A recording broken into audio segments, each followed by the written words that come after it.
Meanwhile, the National Assembly has reaffirmed its commitment to comprehensive electoral reforms ahead of the 2027 general elections. Lawmakers say the move is part of ongoing efforts to strengthen Nigeria's democracy and rebuild citizens' trust in the electoral process. And this assurance came during a public hearing on the bill to repeal the Electoral Act of 2022 and enact the Electoral Act 2025, held at the National Assembly in Abuja. All right, my colleague, News Central's correspondent Sagir Ibrahim, packaged the reports which we'll be bringing to you much later. But in the meantime, Sagir Ibrahim is on standby to give us updates on the development. Hello, Sagir Ibrahim.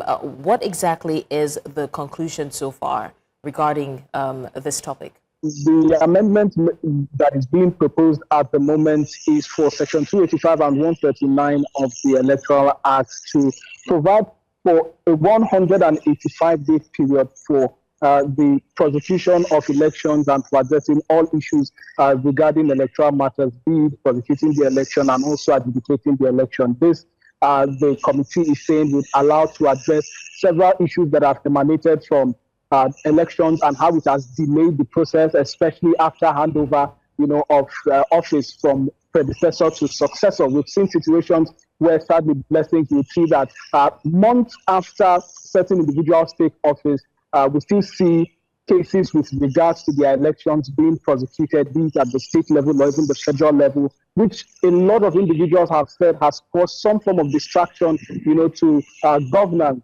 creating an unnecessary focus on politics rather than on governance. So this time, the amendment that is being proposed by the Committee on Electoral Reform is to ensure that the elections is streamlined, to ensure that all matters regarding these issues, elections, voting, and also adjudication are addressed at once. If you look at it from May 29 minus 100. All right, we're still talking about the electoral reforms, and hopefully we can reconnect with Sagir Ibrahim's audio to get more of that. But in the meantime, we go on a short break. It's still the 12 report, and when we come back, we've got more stories. Stay with us.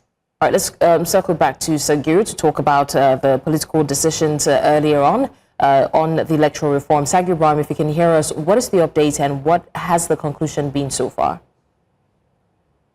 Yes, blessings, like I was saying earlier, apologies for the interruption there. So these amendments are to ensure that all of the issues regarding Nigeria's electoral process, from voting down to even adjudication at the court, are attended to and conclusively dealt with before May 29th which is the date set aside for swearing in. Blessings, what they are pushing for is a situation where all of these issues are addressed, and then whomever it is that becomes victorious, either from the election or from the court processes that emanate from the election, will then be sworn in as the elected individual on May 29. So this addresses the issues where we've seen in the past certain individuals who are sworn into office and subsequently removed by the courts for one reason or the other because the election into office was found to be questionable. Now, among many other issues, aside the amendment of that, expectation is also for PVCs no longer being compulsory. The question around whether the PVCs are still feasible,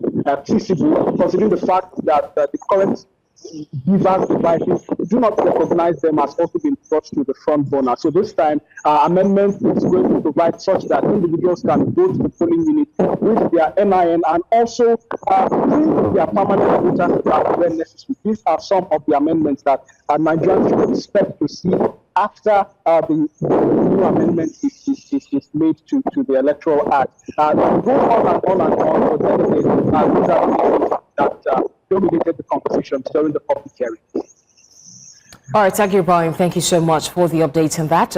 Now we'll be taking Sagir Ibrahim's a package on this to get a fuller view of what's happening. We'll take that subsequently.